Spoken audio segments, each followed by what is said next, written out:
E aí galera, Xadrez Piraí na área.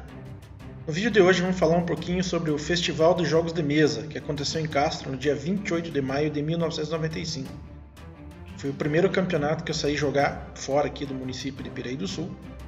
E na época dois amigos foram comigo, e foi o Reinaldo Bueno, felizmente já falecido e que a gente já fez uma homenagem para ele aqui no nosso canal, e o Paulo Brizola. Na época eu lembro que a gente tinha convidado o Sr. Pedro e o Carlos Bolivar, mas eu não me recordo na época o motivo deles não poderem ter acompanhado a gente. Eu lembro que foi a convite de um amigo nosso de Castro, Sandro Ziarek, se não me engano. Ele falou que ia ter um evento lá e tal, que seria bacana. E esse festival dos jogos de mesa, ele era uma competição em que envolvia xadrez, trilha, dama e tênis de mesa. Na época eu gostava muito do tênis de mesa, gosto até hoje, mas ainda eu gostaria de participar do tênis de mesa nessa competição, uma oportunidade. Mas daí, como meus amigos iam junto e tal, eu resolvi que ia jogar xadrez também. Quando a gente chegou em Castro, eu lembro que era domingo à tarde, e não era uma competição assim que a gente não tinha participado de nenhum tipo de competição ainda na verdade, né? A gente estava habituado ao Schuring, né? Que é o todos contra todos, dos campeonatos que a gente participava aqui em Piraí do Sul, mas a gente não tinha conhecimento assim, de outros sistemas. Mas o sistema lá dessa competição não era nada convencional, digamos assim, do que a gente conhece hoje. A gente chegava, simplesmente tinha mesa vaga, a gente sentava e jogava com qualquer oponente. E aí no final da competição, eu lembro que a gente chegou lá, era acho que 1 hora, 2 horas mais ou menos. Não, acho que era umas 2 horas a hora que a gente chegou, 2 horas da tarde, né, às 14 horas. E quem recebeu a gente lá foi o Márcio Choma, que era um dirigente esportivo, que eu acho que até hoje está no município de Castro. E ele explicou para a gente mais ou menos como que era o sistema, e aí já colocou a gente para jogar. Eu lembro que na primeira partida eu joguei com o Reinaldo Bueno, a gente ainda brincou, falou, putz, saímos lá de Piraí para vir jogar aqui, né? Mas infelizmente a gente não anotou essa partida. Eu lembro que eu acho que eu perdi para ele essa partida, não me recordo direito, mas foi uma partida que a gente não anotou. E aí eu fiquei chateado, falei, putz, a gente não anotou e foi uma boa partida. E a partir da segunda rodada eu resolvi anotar a partida para registrar, né, a participação nossa. E quem jogou comigo foi o Paulo Brizola. A gente fez uma partida bem interessante, uma partida que a gente vai analisar hoje. E logo na sequência, a gente começou a jogar essa partida 5 para as 4, quase 16 horas, e terminou 5:15. E aí a competição ia até as 18 horas, eu só tive tempo de jogar com mais um jogador, mais um enxadrista lá, Alex, eu não lembro o sobrenome dele, e acabei ganhando também. E no final, nós três acabamos ganhando algumas medalhas e tal, porque a gente foi os que nós tivemos os melhores resultados ali dos participantes, né? Eu ganhei, na verdade, o Reinaldo e o Paulo jogaram bem mais, e eu joguei apenas 3 partidas, mas eu lembro que o Márcio Choma falou que pela qualidade das partidas eu mereci uma medalha, e acabou dando tudo certo. Então, galera, vamos analisar essa partida que aconteceu no Festival dos Jogos de Mesa. Esse jogo foi válido pela segunda rodada, né? No caso, a segunda partida, não tinha um número fixo de rodadas. E a gente jogou uma das partidas mais tradicionais, né, que a gente sempre estava estudando, que era a abertura Ruy Lopes. A partida seguiu com E4, E5, cavalo F3, cavalo C6, B5, caracterizando assim a abertura Ruy Lopes, A6, bispo A4, cavalo F6, roque e D6. E aqui eu optei pela variante da defesa russa. A partida seguiu com C3, B5, bispo C2, bispo G4, H3, bispo H5, torre E1, bispo E7, D4, peão por peão, peão por peão, roque, bispo E3, E8, cavalo B para D2, cavalo B4, A3, cavalo por bispo, dama por cavalo e bispo F8. Aqui, analisando depois a partida, a gente achou que a melhor opção seria jogar bispo G6, pedindo o avanço do peão central, né, em E5. Caso o peão fosse para E5, perde a dama. E seguiria mais ou menos dessa forma. Bispo F4, liberando a torre também para defender. Peão D4, cavalo por E4, cavalo por E4, E5, cravando o cavalo e recuperando a peça.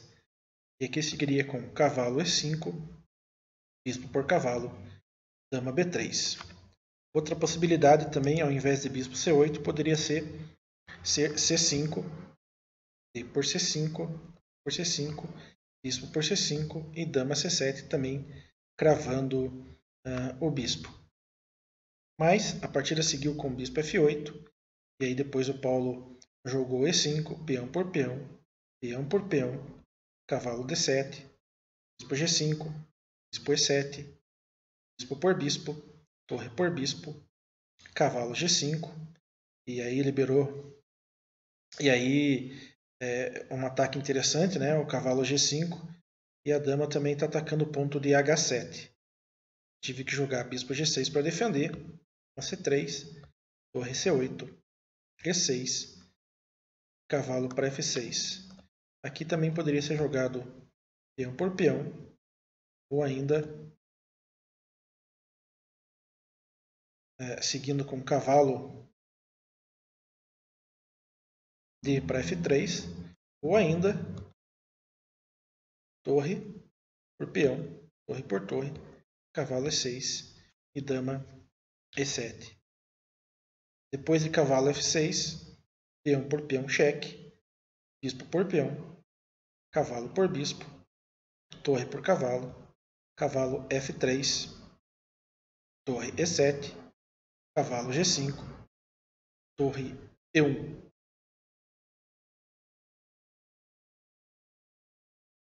Dando sequência à partida, seguiu com torre por torre, cavalo em D5, dama E5, dama D7, torre D1, C6, dama E4, ameaçando a captura do peão de H7, G6, dama H4, torre C7. Aqui acho que esse não foi um lance muito bom, né? Talvez aqui o melhor fosse torre F8, aproveitando essa coluna semi-aberta. Aí depois de torre de F3, torre E8. E essa avenida seria das pretas, mas aqui joga cavalo E4 e o jogo está bem igualado, né? Então seguiu com torre C7, torre E1, cavalo F6, cavalo E6, dama E7, F4, cavalo H5, dama F2, e que eu joguei torre A7, que não foi um lance muito bom, né? Que o melhor lance, com certeza, torre C8, com a ideia de dobrar ali com a dama. Depois de torre A7, o Paulo fez um excelente lance, que foi cavalo D8. Veja, ao mesmo tempo que libera a torre para atacar a dama